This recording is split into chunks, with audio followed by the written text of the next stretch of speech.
Well, my phone just messed up again, so I guess this is going to be now a 4-part video because it cut off there on me. Anyway, this guy will finish the story about the methadone clinic. This guy comes over to the car, and the two of them, the fella I drove up there gets out of the car. The two of them go around behind the building, and then the guy comes back and he says, well, we have to wait because he's got to go get something for me and on like that. Now, I knew who that guy was because that guy had gotten involved with a female friend of mine a little bit. And I knew what he was. I knew who he was. I knew what he was, everything else. And I looked and I said, look, you just made a drug deal out of my car. Oh, no, I didn't. No, I didn't. I said, yes, you did. I said like that. No, no, no. And I said, look, don't lie to me. I said, I know who that man is. And yes, you did. You made a drug deal out of my car. And I said, look, the police hate this methadone clinic. They don't want the methadone clinic here. They watch this parking lot all the time, just hoping that people will do the thing that you just did so they can shut it down, so they can say it's a source of problems and we need in the community and we need to shut it down. And I said, so the police are probably watching us right now.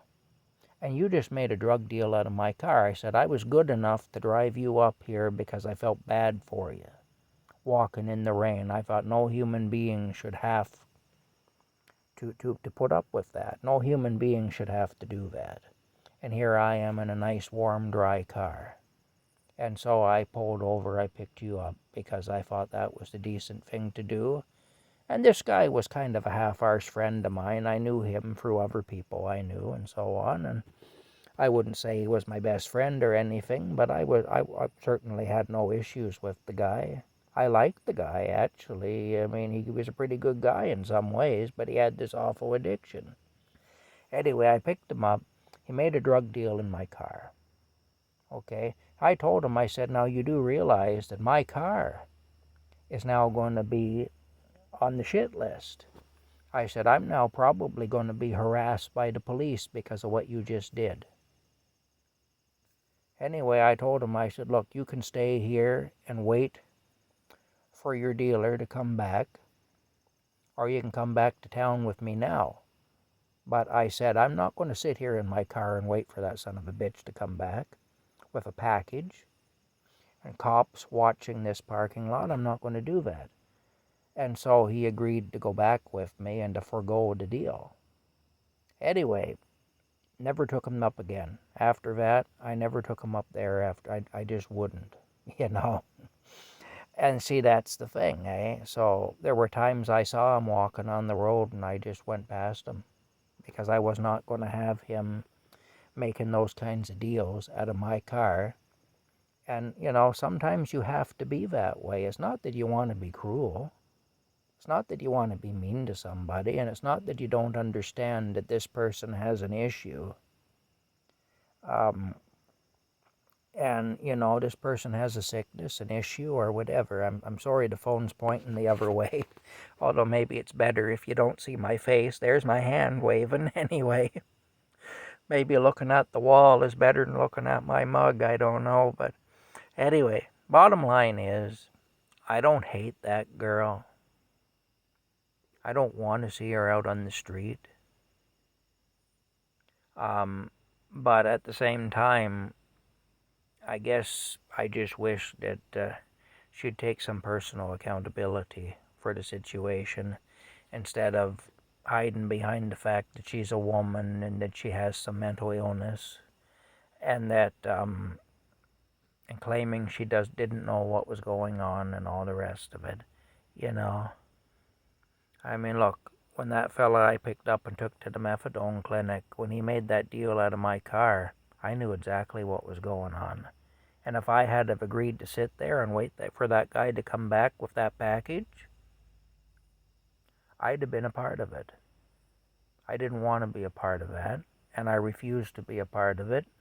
So I gave the guy a choice. You can either get out of my car and, you know, wait for your dealer to come back with the goods, and then make your own way back to town, or you can come back to town with me now. It's up to you. But I'm not going to sit here and wait for this deal to go down out of my car. I'm not going to do it. You know, that's how you have to be sometimes. But the bottom line is this. Now, many people may say that that's cruel. But, and I guess in a way it is. But, you know, you can't let people draw you into things that you don't want to be drawn into. And anyway, it ends up that, you know what I'm going to do? I'm going to show you Rocky, because Rocky's pretty. Oh, hold on a minute here. Here we go. Anyway, Rocky's having a good sleep on his royal pillow there by the window. There's a nice breeze coming through there. I'm sure he's comfortable, you can tell. Anyway, I have to give him his eardrops very shortly. But here's the thing. I don't want this whole series of videos I'm making now to be a bashing of this person, of this woman. I just feel a need to vent about it, that's all, I guess. And it's kind of selfish of me to do this, really. But at the same time, in a way, I think I've earned the right to be selfish, in a way, where she's concerned, given what I was dealing with her, and given the fact that I'm seeing her following the same pattern again, you know. Anyway, that's the bottom line. Maybe I'm abusive, I don't know. By some people's standards, I probably am. But I definitely can be blunt. I definitely will call a spade a spade. I'll call it like I see it, and maybe I'm sometimes wrong, but usually I have enough evidence of it being the way I think it is before I call it, that I'm not wrong. Like I say, look, I don't like the fact that I'm being put in a position now where I'm going to have to choose to be in conflict with different people and with the law and everything else because of stuff that's happening in my country. But in good conscience, I feel like I have to make the choice to be in conflict with these systems and with certain people and so on.